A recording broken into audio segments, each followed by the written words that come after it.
Itu ngalang kiri 4 tahun. Ya. Ya apa tadi?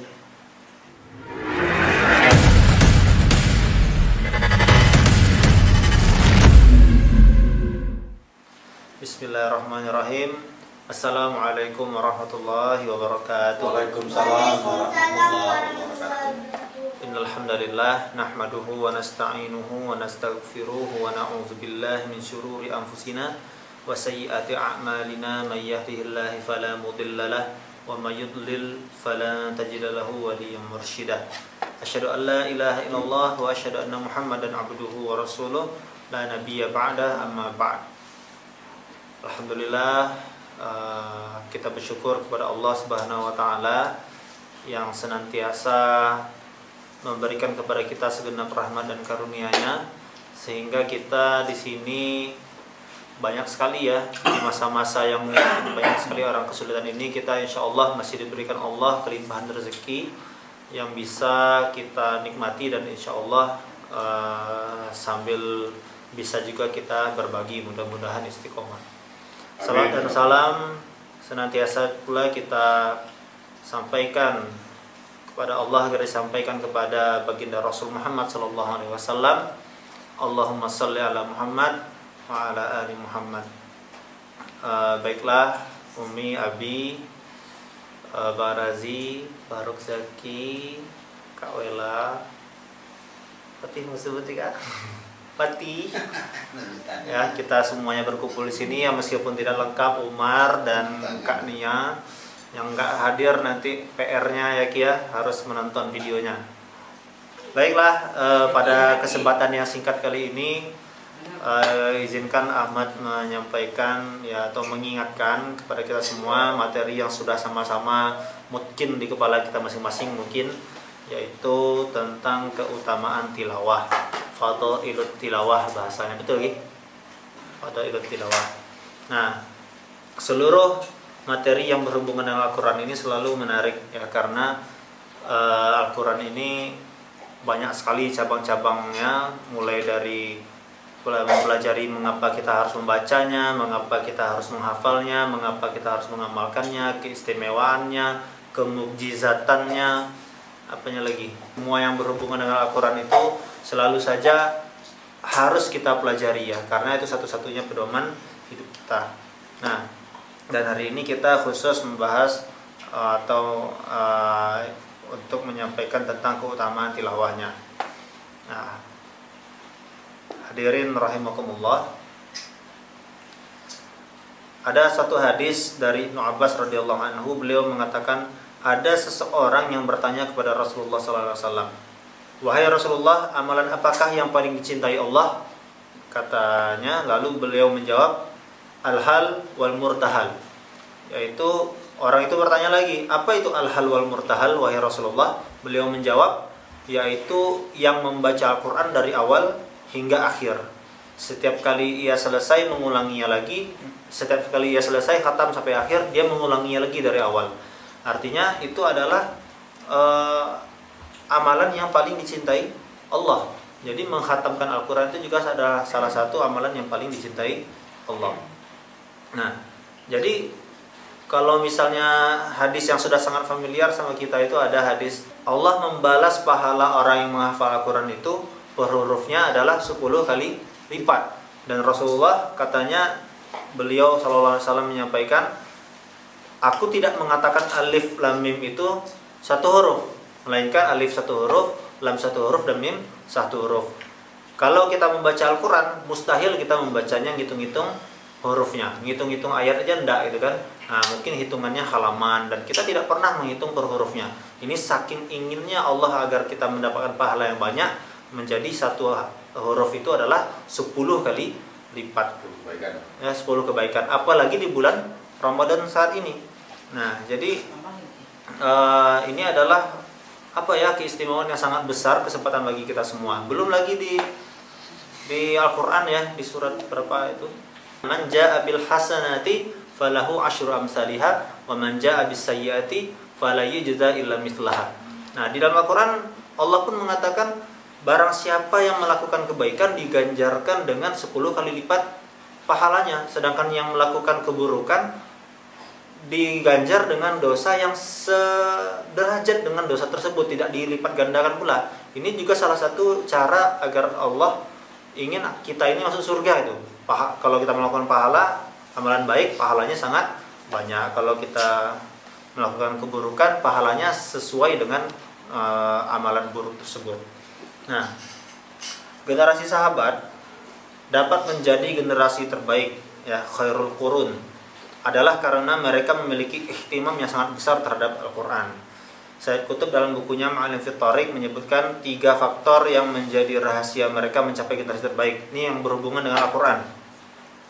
Yang pertama, generasi sahabat itu menjadi generasi terbaik karena mereka menjadikan Al-Quran sebagai satu-satunya sumber pegangan hidup, sekaligus membuang jauh-jauh berbagai sumber-sumber lainnya. Jadi tidak ada duanya bagi mereka ini Al-Quran, sehingga memang Al-Quran ini satu-satunya sumber bagi mereka. Yang kedua, ketika mereka membaca Al-Quran, mereka tidak memiliki tujuan-tujuan yang lain.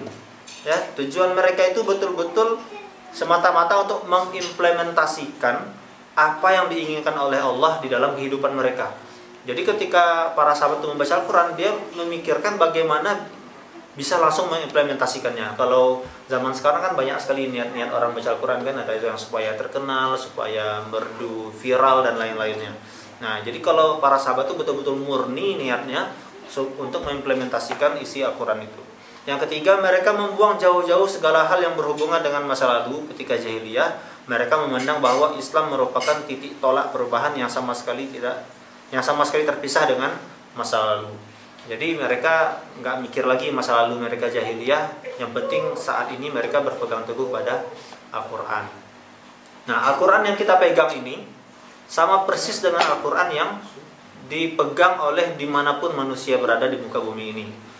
Nah, salah satunya juga adalah saudara-saudara kita di Palestina. Jadi saudara-saudara kita di Palestina itu dengan mereka membaca Al-Quran, mereka bisa bertahan puluhan tahun dari penjajahan Israel. Sedangkan kita membaca Al-Quran rasanya kadang-kadang biasa-biasa saja. Nah, itu tandanya orang-orang saudara-saudara kita di sana itu ketika membaca Al-Quran itu memang betul-betul mengamalkannya, betul-betul dimasukkannya ke dalam hati jiwa raganya, sehingga itu bisa menjadi sumber kekuatannya. Nah, ada yang menarik juga, Abi, Umi, Faruk dan lain-lain, orang yang terlalu sibuk dengan Al-Quran, ya, Allah di dalam hadis qudsi bersabda, barang siapa yang dia sangat sibuk dengan Al-Quran sampai-sampai dia tidak sempat berdoa kepadaku, meminta kepadaku, maka aku akan berikan kepadanya segala yang orang lain minta. Nah, jadi misalnya di sini Faruk sibuk sekali baca Al-Quran, Masya Allah, gitu kan? Orang antara azan iqomah dia baca Quran, setelah salat sunnah dia baca Al-Quran lagi. Pokoknya di setiap kesempatan tidak ada detik-detik yang terbuang kecuali pasti dia baca Al-Quran. Nah, gitu kan? Saking sibuknya baca Al-Quran tuh, habis sholat tuh nggak ada zikir, misalnya nggak ada doa, nggak ada apa, sibuk Al-Quran. Itu tidak mengapa itu, apalagi di bulan Ramadan ini memang kesempatan itu. Ternyata untuk orang yang seperti itu sangat sibuk dengan Al-Quran, Allah berikan semua yang orang lain minta kepada dia. Jadi kiri kanannya misalnya Barazi, Zaki, Abi, Umi, Kawela, Fatih, Ahmad berdoa semuanya. Faruk ini sibuk baca Quran aja, gitu kan? Jadi semua yang kita doakan tuh yang baik-baik itu diberikan juga kepada Faruk walaupun dia tidak minta, gitu kan? Tapi itu jangan kita sempitkan dengan orang sekitar kita saja. Itu semua, ya, semua yang orang minta. Jadi kebaikan-kebaikan yang orang-orang berdoa itu semuanya dapat didapatkan oleh orang yang membaca Al-Quran. Nah, tapi tentu kita ingin interaksi kita dengan Al-Quran ini tidak sekedar tilawah saja, gitu kan? Tingkatan terendahnya tilawah, ya, Zaki, ya. Tilawah, kalau sudah tilawah tentu kita tidak puas, kita mau ngafal juga. Kalau kita sudah ngafal tentu kita tidak puas juga. Itu kan ngafal 1 juz 2 juz. Nah, mau nambah lagi dia 3 juz 4 juz sampai 30 juz. Sudah hafal juga kita seluruhnya, tentu kita harusnya tidak puas juga. Kita harus mengamalkannya. Setelah kita mengamalkannya tentu kita juga tidak puas juga. Kita juga mendakwahkannya. Nah, itu kalau sudah sampai pada level mendakwahkan isi Al-Quran itu, mudah-mudahan kita semua ya bisa duduk seperti ini juga nanti di taman-taman surga. Amin. Amin. Amin. Hari ini duduk di sini ya Fatih ya. Nanti di surga nggak ada puasa lagi Fatih ya. Di surga makan aja terus ya. Kalaupun makan permen, gula, coklat nggak opong-opong nggak gigi kita. Woi. Inna rabbaka ya'lamu annaka taqumu adna min sulusayil laili wa nisfahu wa sulusahu wa ta'ifatum minal ladzina ma'ak wallahu yuqaddirul laila wan nahar.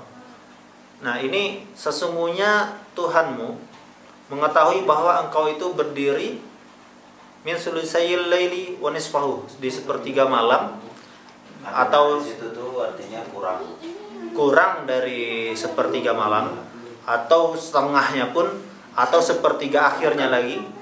Wa ta'ifatu minal ladzina ma'ak, dan sekelompok orang yang bersama kalian juga melakukan itu bersamamu, Nabi Muhammad maksudnya.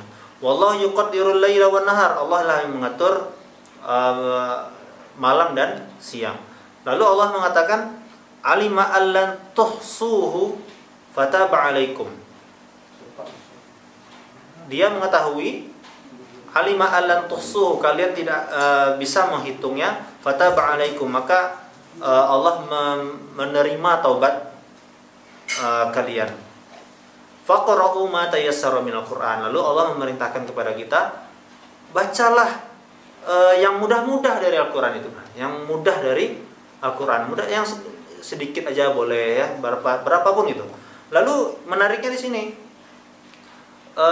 alima an sayakunu minkum marda. Allah tuh tahu di antara kita itu ada yang sakit gitu. Wa akharuna yadribuna fil ard, dan yang lainnya ada juga yang yadribuna fil ard, ada yang bekerja, ada yang musafir, ada yang berjihad, ada apa juga. Allah tahu itu, kita ada yang sakit, ada yang sedang bekerja juga. Yabtaghuna min fadlillah, yang mencari keridhaan Allah. Wa akharuna yuqatiluna fi sabilillah, dan yang lainnya lagi ya, tadi ada yang sakit, ada yang bekerja, dan yang lainnya bahkan ada yang berperang di jalan Allah. Lalu perintahnya faqra'u ma tayassara minal Qur'an. Faqra'u ma tayassara min. Maka tetap baca walaupun kita punya uzur-uzur itu, kan? Jadi maksudnya di sini Allah mengatakan apapun uzur kita, Allah tuh tahu sebenarnya kita tuh punya uzur mungkin.